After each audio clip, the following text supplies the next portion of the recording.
Hello and welcome everybody to the first episode of the Action Podcast, part of the Coach's Office Podcast Network. I'm your host today, Martin Alvarez, and with us today is our regular co-host for the rest of the time that we do this podcast, and probably maybe even starting his own podcast at some point. If you want to introduce yourself. Hello, everybody. My name is Yvan Salazar. I definitely am excited to be joining the action. We got live action going on right now on this football Sunday. So we got some things we want to present to you guys. But we got so much things we want to get off our chest a little bit and have you join us in our journey. Yeah, it's going to be a good time, man. I know that as much as we talk about in our coach's office, plenty of stuff that has gone that we've discussed that should have been recorded, and so hopefully we're trying to get some of that on recording, and so we can share it with people.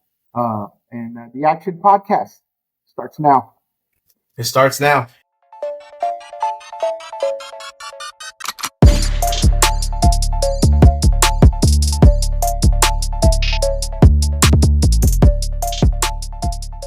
And just to piggyback off of that, you're absolutely right.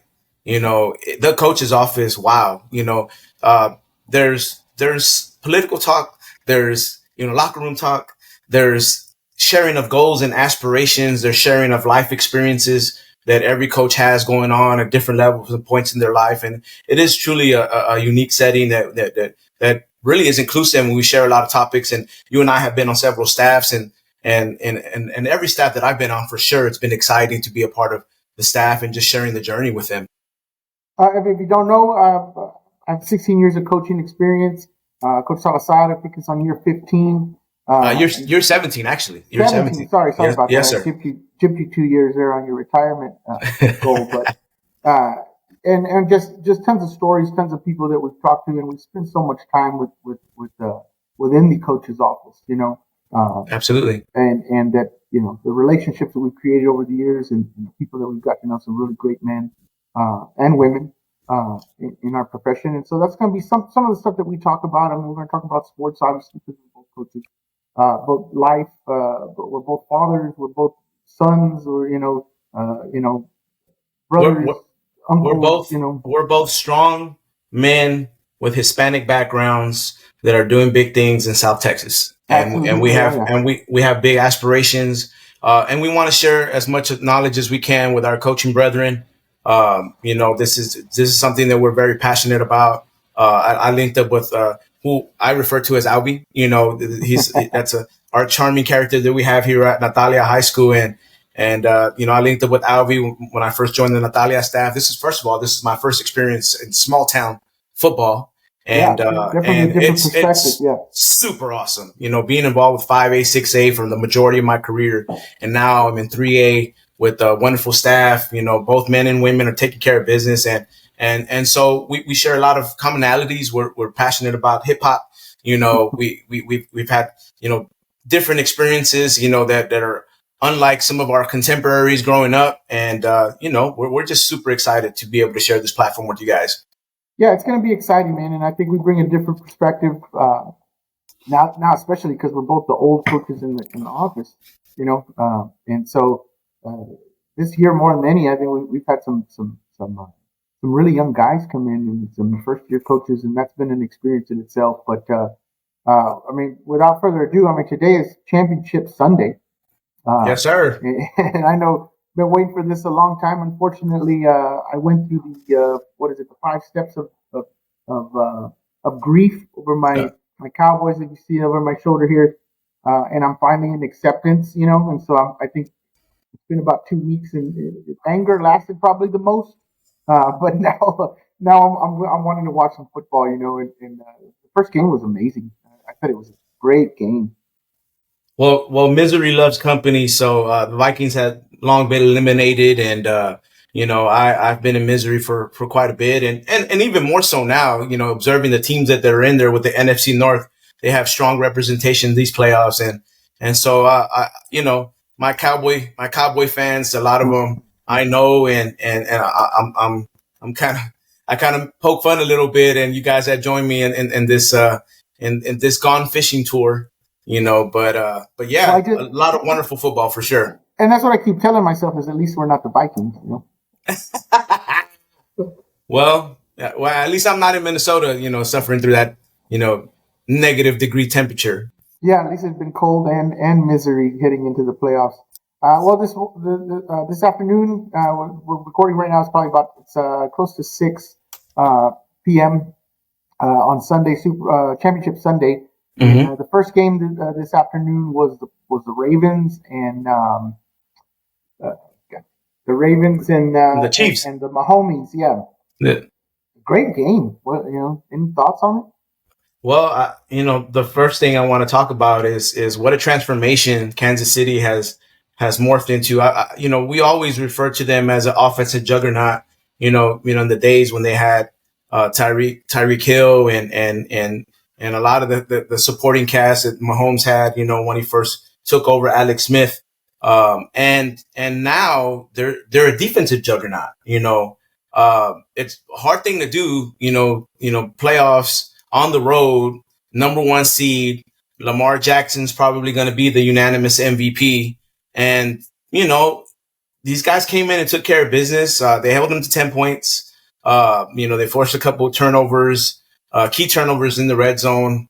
I can't say enough about what the Kansas City Chiefs have done on the defensive end with Steve Spagnuolo. We know him with his championship pedigree, especially with, when he was there with the New York Giants in the Tom Coughlin era. And that's the number one takeaway is they're a defensive juggernaut, especially, and it started setting the tempo with the Miami Dolphins and how they undressed them in the first round. Is is the Chiefs the biggest surprise in the playoffs so far? You think, or is it? I mean, Patrick Mahomes is now 14-3 in playoff games, 2 Super Bowls. I mean, should we have expected this? I mean, At this point, I want to say yes, it's an expectation, but they've been playing good football for the last 4 weeks. I know they had a lot of struggles, especially offensively. A lot of receivers dropping balls, and really they rely tremendously on Rashay Rice and obviously Travis Kelce, and one of my favorite running backs. He's such a madman in Pacheco. They rely a lot on that trio and the decision making by Patrick Mahomes. But I think once they started figuring things out and they committed to the run, it was kind of a perfect recipe for playoff football.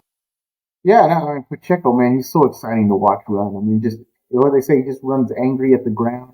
Like He does. some of the things I saw on Twitter was that he runs like when you're trying on a kid score, or that The Heine place. Yes, yes. I mean, he's an aggressive runner and actually a decent receiver too. Really good receiver out of the Mm-hmm. Absolutely. Yeah, the other surprise, of course, is I mean, as a Cowboys fan, was how Green Bay just thoroughly stick out. I mean, they all over the field, and that, I think it's a testament to the Green Bay organization, as far as how they draft. And what I'm most impressed is the succession plan for quarterbacks. There's a lot of teams in the NFL that have been searching for a quarterback for years, or recovering from someone that was an all-pro MVP type quarterback when they don't have him anymore. I mean, look at the Patriots, right? Right. That's the way that they set up Favre to Rodgers to Love. I mean, I think it's incredible. Organizational stability. It's no secret that gives football teams the best chance of winning. You look at the Ravens; they have that. Right now, I know the Lions.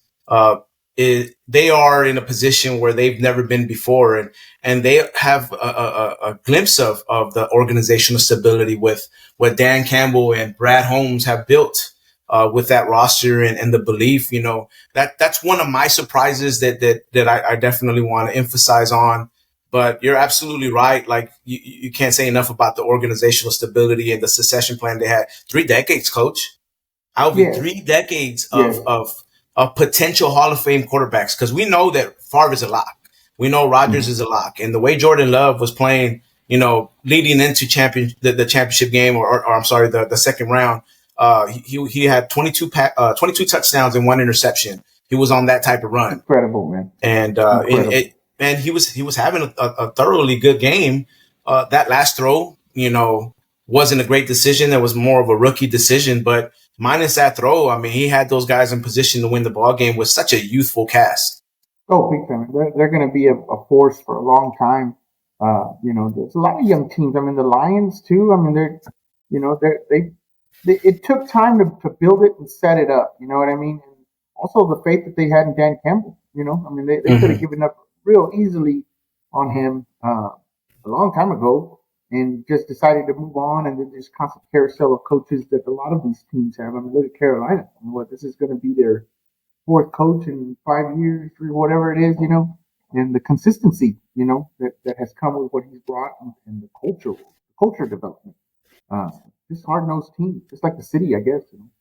Yeah, absolutely, coach. And as coaches, the mentality that he brings, we find a lot of value in that. I know the casual fans, probably looked at that and kind of like clown behavior, and no, like the way that, he gives unconditional love to his players, the way he coaches them and holds them accountable, the toughness instilled in them, like that's stuff that when we hear him talk as coaches, like, man, like you want to run through a wall for him. Imagine his players.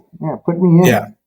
Love him hard and coach him hard. That's what I was told a long time ago by somebody that was smarter than me, Yeah. And he definitely encompasses that, Definitely one of the big surprises. And in fact, they're up 7-0 right now. San Francisco just missed a field goal. Yes, I saw that.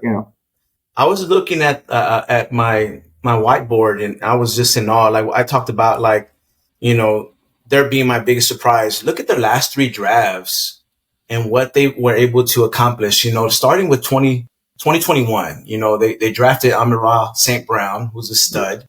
Penny Sewell, both Penny Sewell was in the first round. St. Brown was in the fourth. And then moving on to the next year, you got Aiden Hutchinson in the first, Kirby Joseph in the third, Josh Pascal in the second. And then this past draft, Jahmyr Gibbs was an absolute stud at running back, one of the top running backs in touchdowns. Jack Campbell, who's a stud at linebacker. Sam Laporta, who's a stud at tight end. And Brian Branch, who's leading the team in tackles right now in this postseason. And, there's more guys that they've drafted, not to mention, somebody like David Montgomery, who they pulled from the Bears, Jared Goff, that trade, like, wow, that to me, that's the biggest surprise. I hate to say it being a Vikings fan, but like, there's this part of me where I'm my hat's off to them, and a round of applause for those guys, because boy, they got a lot of stability and a lot of youth ready to roll. Yeah, no, it's been a great organizational development, understanding that it was going to take some time, and I mean, they're going to be tough for a long time. So, just it's the way it should. Some teams do it right. It's taken them 30 years, but they seem to have finally figured out a formula for it. Yeah, I mean, the Cowboys are still scratching their heads. I mean, the whole fan base is reeling. A lot of money. This was their chance, and it'll be interesting offseason in the NFL and for the Dallas Cowboys for sure. And let me ask you this, Albie, like, the Cowboys have been successful in the regular season, right? 12 wins, that's not nothing to sneeze at. Like, those guys are getting after it. They were a juggernaut at home. As you move into this offseason, I know there's been some swirling questions about, is Dak the guy? Is Mike McCarthy the guy as the head coach? And they've committed to stay with Mike McCarthy, and I'm pretty sure that that's the same for Dak Prescott. But what do you think that is a missing ingredient for those guys there? You could tell by my face it pains me to talk about it, but when I went through the stages of grief over the Dallas Cowboys, at first it was denial, right? Then what is it?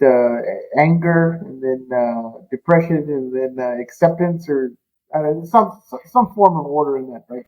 And I've gone through all of those things, but I've also here lately, especially in listening to the experts and thinking about it analytically, Because if he'd have told me 2 weeks ago, hey, we're just going to run it back, like I would, I was pissed. How are you going to run it back? Like that was not a good showing at all. Like, not what we expected, not of what they were capable of doing. And there's a lot of blame to go around. I mean, obviously, Dak did not have a good game, which seems to be his MO. But I mean, he's 2-5, I think, in playoff games. But he did have one of the best offensive seasons that he's had in his career. CeeDee Lamb had a breakout year. The offensive line is pretty well, but they have 16 free agents coming up, and they owe Dak $59 million. So my goodness, yeah. So he's taking all the loot.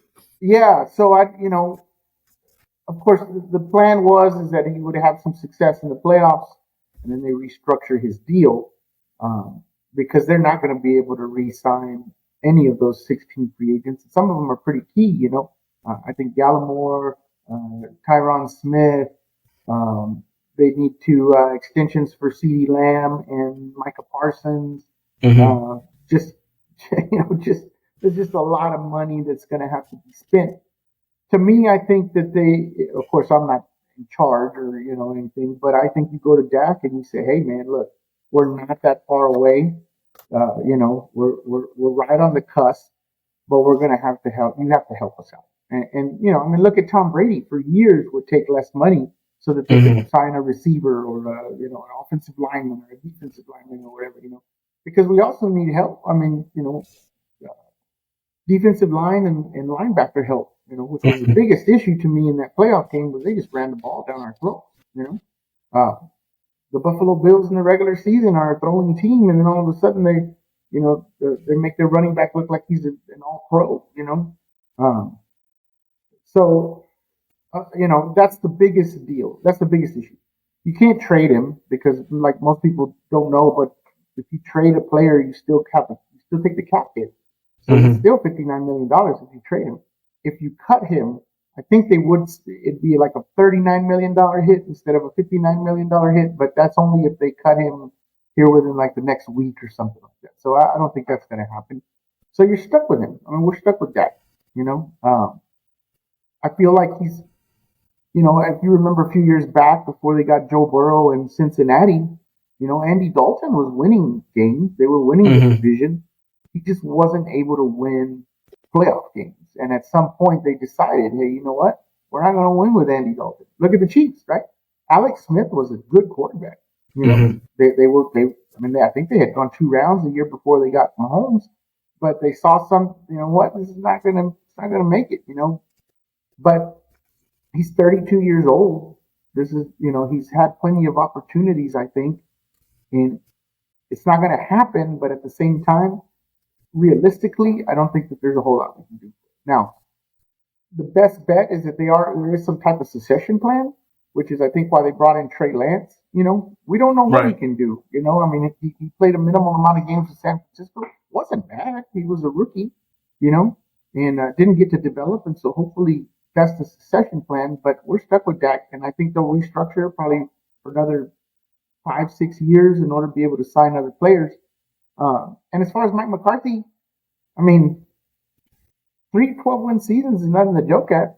To laugh at. And he's also, like, as far as playoff wins, I think he's like top 4 in the history of the NFL for playoff wins or something. So, he's a Super Bowl winning coach. Yeah. To your point, go ahead.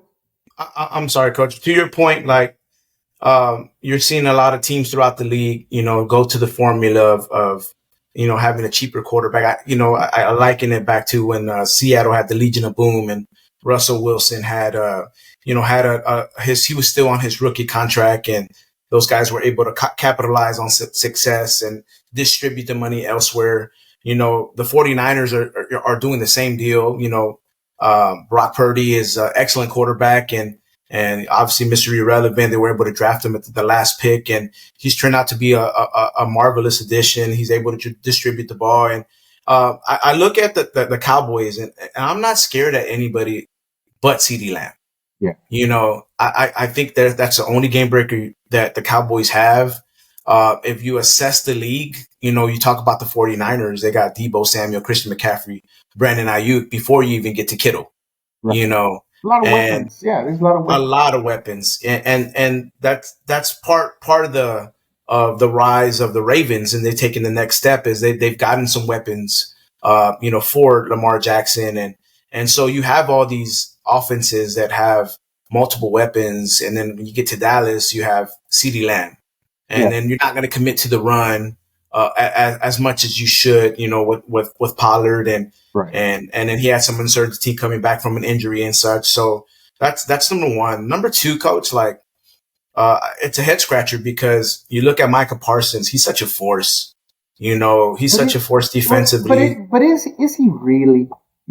I've thought about this. I mean, everybody's like, oh, he's the next Lawrence Taylor. Like, if he was in Minnesota right now, if Micah Parsons was in Minnesota, right? Mm-hmm. He had what, 13 sacks this season? Mm-hmm. Does anybody think he's the next Lawrence Taylor? No, I don't think he's I don't think he's Max Crosby right now. You talk about the He's not Bosas, a the Crosbys Bosa. of the Yeah, world. he's not Uh, a Aiden the Hutchinson. I mean, Aiden Hutchinson's another one. Miles Garrett is one of the scariest ones. Chris Jones Miles. from the Chiefs. He's not one of those uh, you know, every down influence in the play, but he should be. And Right. that's the head scratcher for me. That I see the talent level there, the ferocity of what he plays football with. But I don't know if there's a correlation of being strictly now a down lineman. I know that there was a lot of, shifting back and forth, to linebacker and defensive end.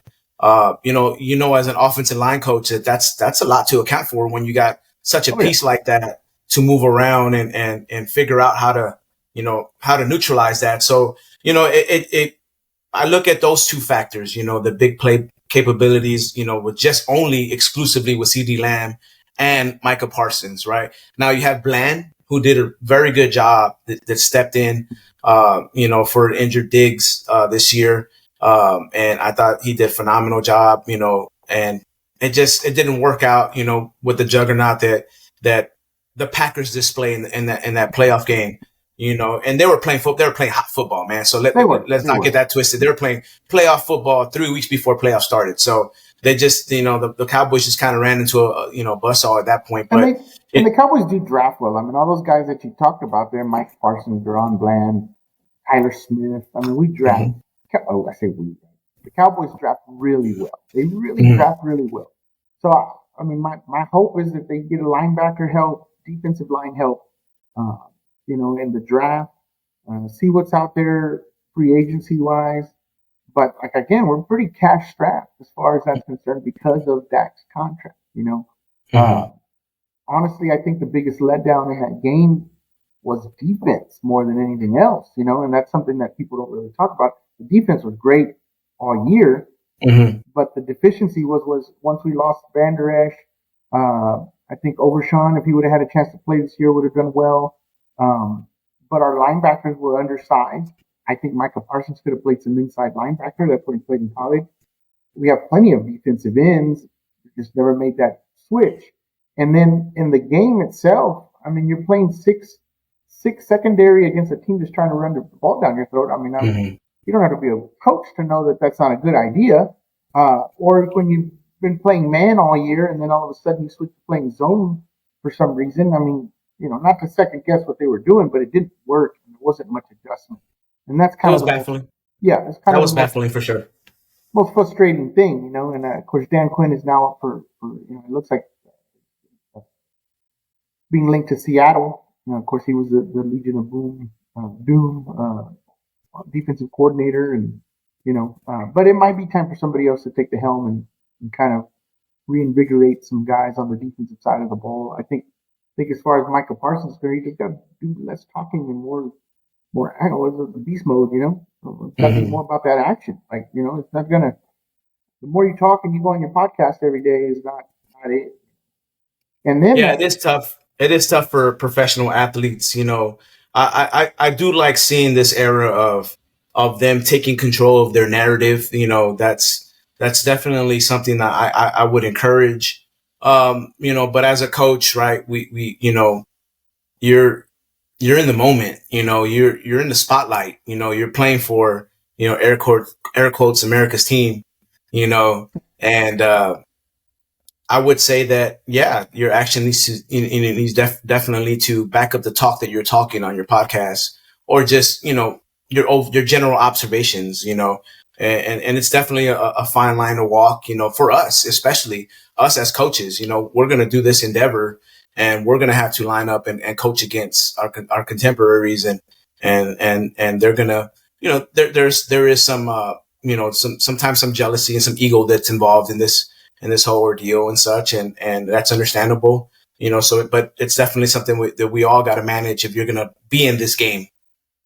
Well, and it was disappointing too to see because here last week or whatever, Dak's brother was on social media, the damn social media, right? But he's on social media. I wish Dak would leave. Oh, he's not going anywhere. There's nothing he can do.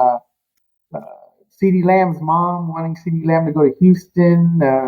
Michael Parsons' brother telling Dak he needs to take less money. I mean, they're fans like we are, I suppose, at a certain extent, but they're also family members. Mm-hmm. And the only thing that irks me about that is because they're entitled to their opinion, but there wasn't really a lot of defense coming back from the guys. Like it wasn't like, no, he's our guy, like he's our man, kind of a thing. It was more like, I think Michael Parsons put out a statement that was probably written by his agent or something. Right. He wants to win there and bring a championship, and that was tough to hear. But I guess that's what happens when you lose something, when you're not supposed to, and an underdog takes you out of the playoffs when it was supposed to be your year, and mm-hmm. But anyway, well, I'll tell you what, life of a Dallas Cowboy fan, Yeah. I'll tell you what, those Packers are not underdogs anymore, man. As we move into next year, right? Those guys are going to be loaded. Well, and me as a Vikings fan, I got to see them twice a year. I got to see the Lions twice a year. Yeah. That's 4 games that is definitely is going to be tough to come by, and things are looking bleak. I mean, being a Viking, I know nobody wants, in Texas wants to hear about the Vikings right now, but we're talking about assessing, organizational structure. We got to make a decision on Kirk Cousins. We got to make a decision on Brian Flores and how many assets can we add defensively, because I think he did a hell of a job coaching up that defensive unit. Yeah. And I think our limitations happen offensively. I was not pleased with, and when Kirk Cousins went out, that every single quarterback that took a snap after him was not prepared to the fullest of their capabilities. And that reflects on Kevin O'Connell. I mean, at the end of the day, he was a former quarterback in the NFL, and if he's going to be involved in calling the plays, and the expectations are going to be high for him. Me as a Vikings fan, as a coach, and understanding. Yeah, absolutely. Weapons galore, and so you look at the offensive side, the future can be bright, but definitely got to restore some confidence from a fan's perspective. But that's the life of a Vikings fan as well. Skull. Yeah, definitely. It's hard being Dallas fans and Vikings fans. But again, like I said, I could be a Vikings fan, So. Yeah. Well, I could be like everybody else, and all of a sudden become Chiefs fans. Like I'm going through the bandwagon jumpers. I'm going through like South Texas right now, like seeing different Chiefs memorabilia. I'm like, hold up, like that wasn't here, Texas, 5 years ago. Texas's own Patrick Mahomes, Well, I guess so. Guns up. Yeah, I guess so. Well, Coach, I definitely, I definitely enjoy talking, football. I definitely enjoy the NFL. But let's jump into a little bit something that why we're doing this endeavor. You and I share some interest in this, of spreading positive messages. And I want to say a couple of years ago that I took on an endeavor of gaining a master's degree in new media journalism, with the understanding that nowadays, as a high school coach, like that it's important to put out your own messages, control your narrative, if you will, push your triumphs, promote your kids. This endeavor that we're doing now is kind of like a glimpse of what can happen. Talk to me about the importance of branding that's been in your career and what you've done in your endeavors. Well, I mean, branding is a big deal. I mean, your reputation is what you have, I guess.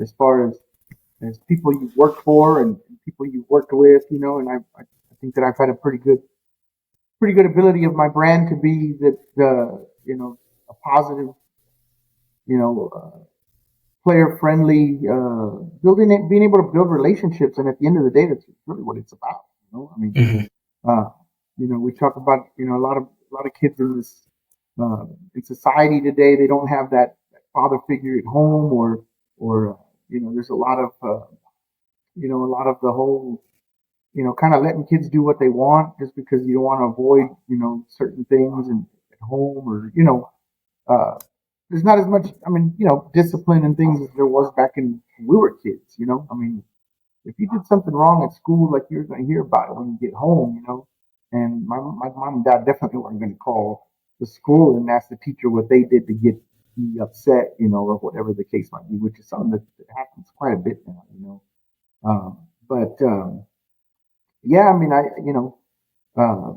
as far as putting out a brand and putting out, I guess now it's content. You put out content, you put out things that are important to you and whatever that is. But just having an outlet, to be able to speak your truths and just what comes to your mind. I mean, and more than anything, it's just having those relationships. As I was thinking about the podcast and starting it, I send out a few texts to people that I know just from different professions and things like that, and they're all about wanting to jump on, yeah, come on, like, and it's kind of weird because one of the, shout out to Rudy Rodriguez, played linebacker for me about 15 years ago, and I call him my spiritual advisor,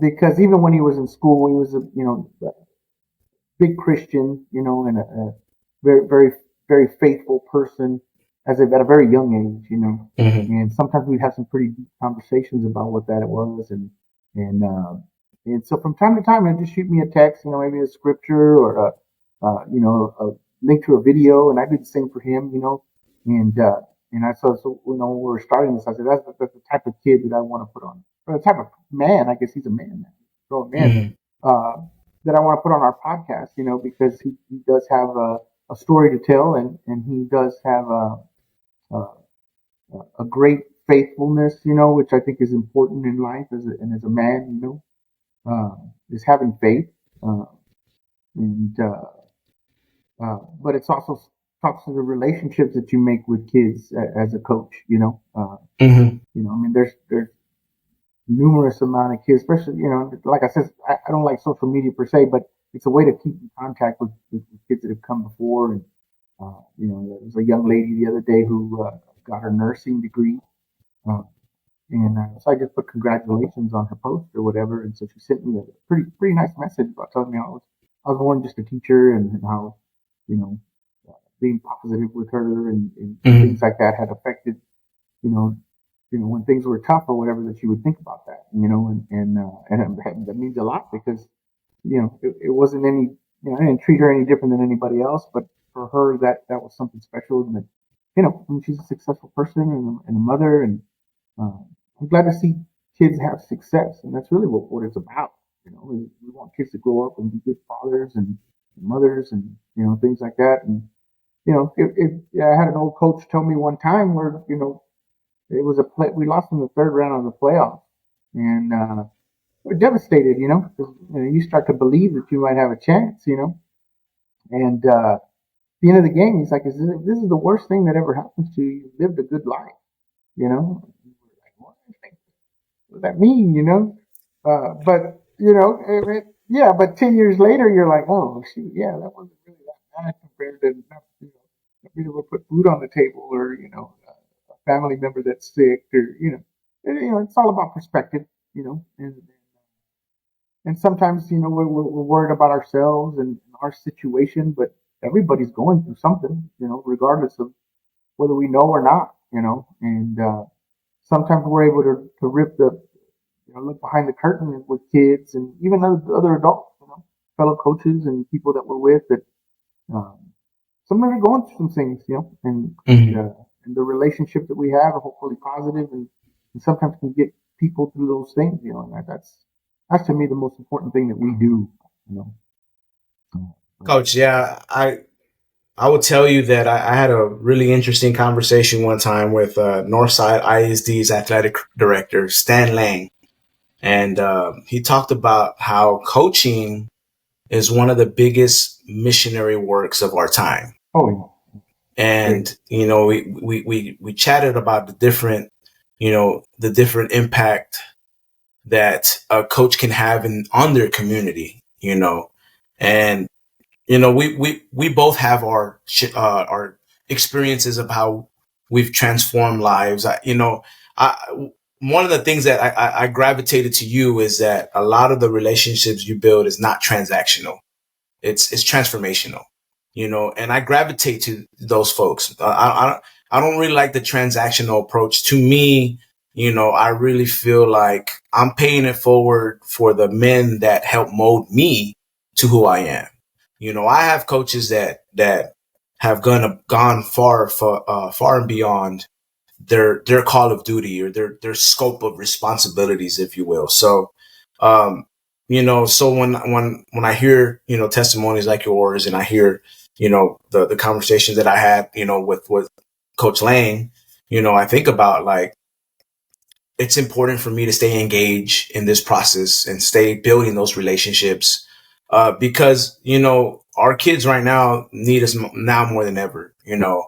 Um, Statistically, I'm not going to say anything that, will bite me in the butt, but I will tell you, like, there are a lot of fatherless homes, it's evident, I don't have the numbers right in front of me, but it's evident. We see it in our schools, especially in the inner city, small rural towns. It's very evident. And, the impact of a coaching person / father goes far and beyond the X's and O's, and, it's about instilling discipline, holding them accountable, being hard on them with that accountability, but at the same time, taking the time to show love and gratitude and allow, and just showing your vulnerabilities, right? Us as men, we have to be able to know how to do that. Uh, Showing your vulnerabilities is one of the biggest things you can do to aid in somebody's development, because as men, we get caught up in this machismo, mentality. Men don't cry, men don't show any vulnerabilities and things of that nature. But in reality, like, we do, and it's important for us to share that and know and allow our students to know how to deal with that, or allow our athletes to know how to deal with that. And that's probably one of the biggest things that we can be impactful in our community. And I know that, coaching is tough. It's very demanding, especially a lot of people don't know that we're not just coaches, man. We have a full classroom. We have classroom responsibilities.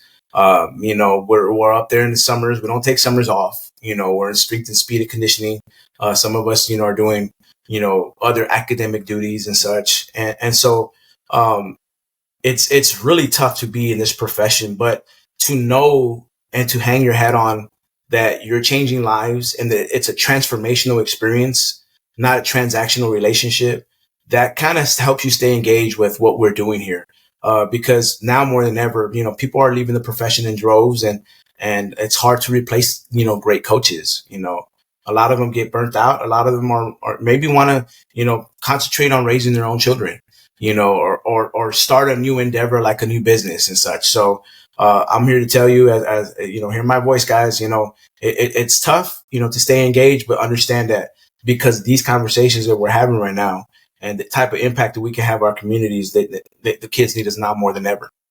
Yeah, it's yeah. I mean, we play an important role, and I mean, almost any person you ask, who's their biggest influence? I mean, it's almost always a coach, and just because we do spend, I mean, to be quite honest, sometimes more time than we spend with our own families, and Mm-hmm. that's a very tough balance, that sometimes that, as a go-getting coach, like here we go, like, a lot of times, like, I mean, I'd be up and doing work for longer than probably I needed to. Mm-hmm. And it's finding that balance, of knowing when to say, you know what, I'm not gonna make that because I got to take care of family stuff. And Mm-hmm. family always comes first, but sometimes there's a blur there, because those Mm-hmm. kids become your family. The coaches become your family, and it's just Yeah, it's not a 9 to 5 thing, no, folks. For those that no, don't not at understand all. coaching, it is, if you're good at what you do, you're always going to spend a lot more time in that profession. So for us, so many people revolve around our scope of responsibilities, parents, students, fellow teachers, administrators. Like, there's so many relationships, so many dynamics in this profession. So yeah, it can be long, strenuous hours. Um, and we let's talk about that Des Bryant video Oh yeah, that, man, that was it kind that of was leading into powerful. that. Now that we're talking about this, if you folks haven't heard of that Des Bryant video, that he came on the Pivot podcast, and he talked about breaking your generational curses. Now, for copyright purposes, we can't Yeah, I don't we think we can't can air play it, everything but here. it would be great. Yeah, But if but you if you don't, can, Google it. It's on the Pivot. Des Bryant talks about breaking generational curses, and to kind of paraphrase it, um, setting the tone for your children as a parent, setting the tone for your student athletes as a coach is what I really took out of it. Not having that voice, that every time that we set the tone, that our voice can carry a lot of weight, that they either can become their critic, their inner voice can become their critic, or their biggest supporter, and so it was yeah, very, very powerful to yeah, hear his testimony to that. Talk to me a little bit about how you felt, because I know you shared that with me, yeah, and yeah. that kind of resonates. When I saw it, I was like, oh, I got to share this with Salazar. But I think he said that the question was something like, how did you break your generational curses? And sometimes that's not really things that we think about. You know what I mean? But we'd like to be. First he said, don't yell at your kids first thing in the morning because you're the first person they see. And of course, thinking for my own kids, is in the morning saying good morning, how's it going, what you got going on today, just being positive, Mm-hmm. with my own children. But then the same thing with kids that we come across out at school. A lot of times, we're the first people they see coming into the door. And Mm-hmm. they joke about me all the time about being an energy giver and an energy zapper, but it's a Mm-hmm. real thing, and so a lot of times you're the first person they see, the first person they hear, and if it's all negative, like you could ruin someone's day. But at the same Mm-hmm. time, you could give somebody a positive. I mean, you can start their day on the right foot. I mean, maybe they weren't having a good day from the time they got off the school bus, but once they see you, it completely changes, and it's just a powerful thing that we have the ability to do that to people and to our own kids and to our students, but I thought that was very powerful. And then how I talked about being the inner voice and not the critic, because I think you can't fool kids, you know. Shout out to Coach Cantu, uh, uh, buddy of mine for since we were kids, and he told me one time you can't fool the kids, you can't fool the kids, and they're gonna know whether you care or not. You know what I mean? They're gonna know whether you're invested or not. And so, not just from the perspective of our own families, but the student athletes that we come across. If you're fake with an athlete, they know that you're not genuinely invested in them, and they're not going to care what you say until they know that you care who they are. And that's another Mm-hmm. cliche saying, but it's really true. And I mean, I just thought it was very powerful as a man uh, to hear those things. The way he put the perspective of how to break those generational curses, where I mean, it's really up to us every day how we're going to live our life, right? I mean, or how you're going to approach the day, Mm-hmm. And sometimes the older we get, and I mean, you're tired, you're stressed, and you get you can get down that hole real quick. You know what I'm saying? Mm-hmm. And I think that's something as men, and even coaches that we don't talk a lot about. But I mean, just because, like you said, it's this machismo world where you're not allowed to, to feel that way. Mm-hmm. But it's a real feeling sometimes for people. I mean, I was a social worker before I was a coach. I don't know if you knew that about me, but the there's a lot of things that people are going through. You know what I mean? Mm-hmm. That we're so closed off to understanding or knowing. I mean, our kids come in the door, as far as students, and they may have a dirt floor. They may not have electricity, and then sometimes you just don't realize the impact that you can have on somebody like that. Right. And for those kids, it's an uphill battle from the moment they're born. You know what I mean? And so if you can give them Right. some type of positive, uh, just for participation, being a team, being a part of a family is such a powerful thing. It's such a powerful thing, and that's what we do. What we do, I mean, obviously, you know, as I've gotten farther in this, and then, my son's going to be a freshman, and it's almost like a crossroads, because I got, I need to invest in him. I want him to be a good man and a good person, Mm-hmm. and it's not like I'm not around, but do I need to be more around him? Do I need because you know it's it, you know it's as a coach, when they're able to tell you, Dad, you're gonna be able to make it to that, and you're like, I got a game, or I have practice. It sometimes can be hard. I've been very fortunate with Coach Martinez, our athletic director. Shout out to Coach Martinez, big mentor. And you want to talk about a guy who builds relationships. That's I mean, Yeah. yeah, I mean, He gets it. yes. I He mean, gets it for sure. there's sometimes where I want to jump in the game, after hearing him speak. But yeah, he's been really good about And there's a lot of coaches like that where there's going to Mm-hmm. be family time that you're going to miss. Go do it. You know what I mean?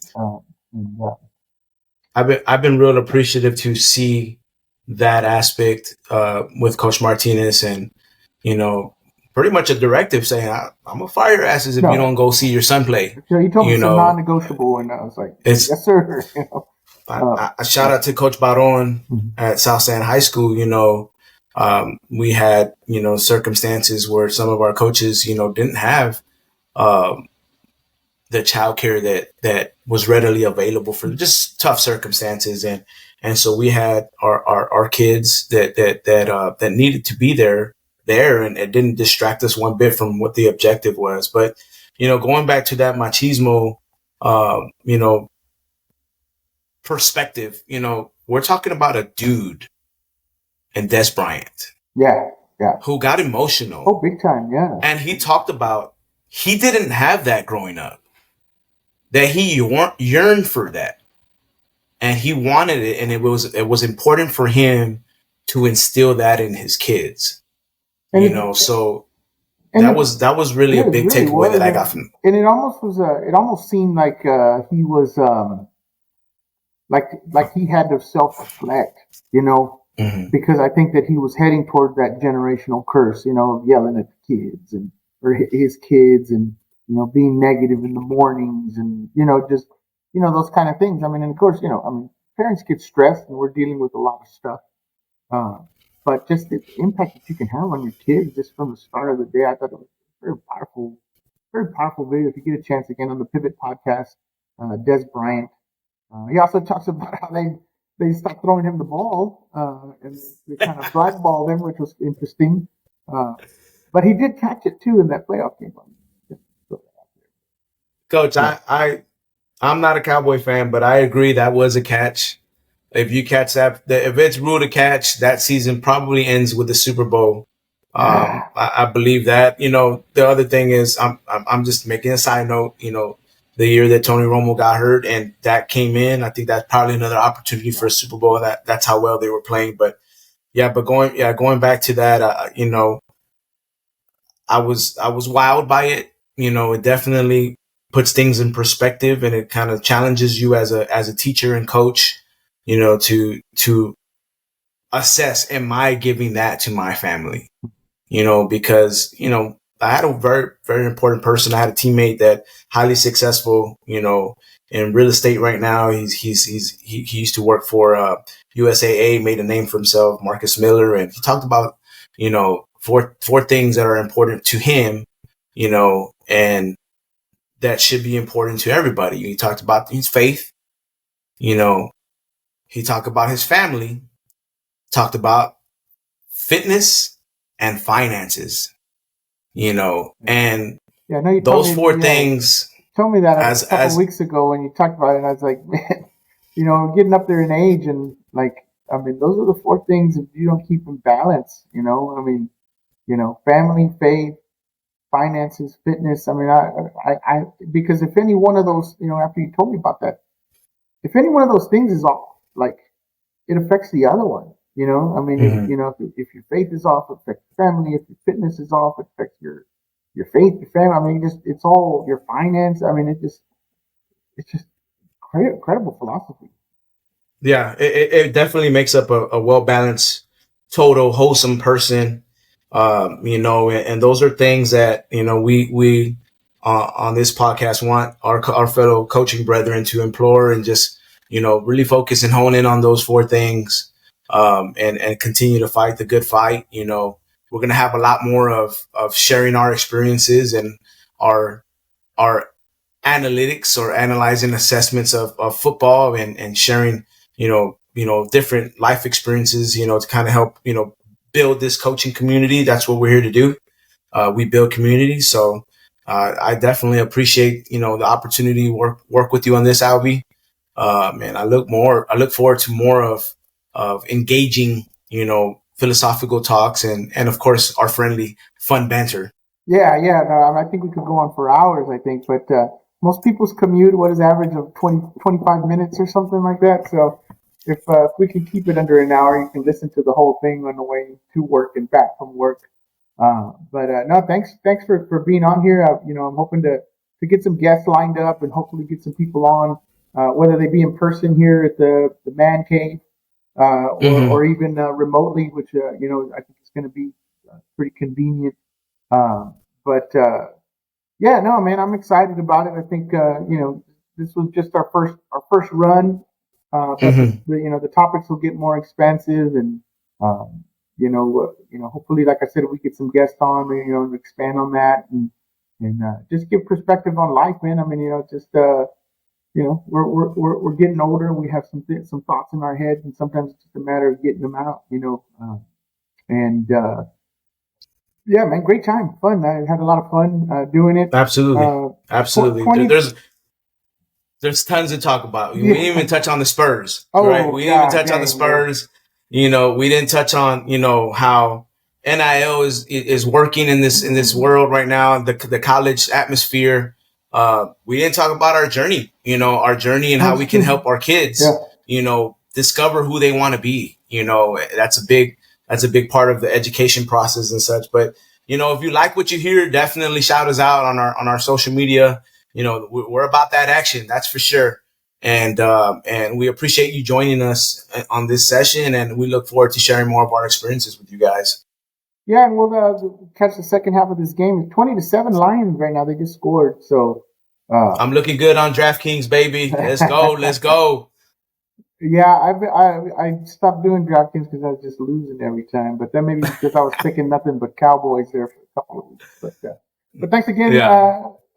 Coach Salazar. Ivan, appreciate you coming on, and hopefully this is the first of many podcasts coming at you. We'll be sharing the link on our social media. It'll be available on Spotify, YouTube, and your other podcast links. Let us know. We do have our Twitter and our YouTube channel also, that we'll be sharing, Facebook page that I'll be sharing with you also. Uh, so subscribe and like, and hopefully we'll get some feedback and how we can make it better. And some people maybe that you want to hear from, would love to be able to get them on if possible. And So appreciate you. Thanks for listening. Yes, sir. That action.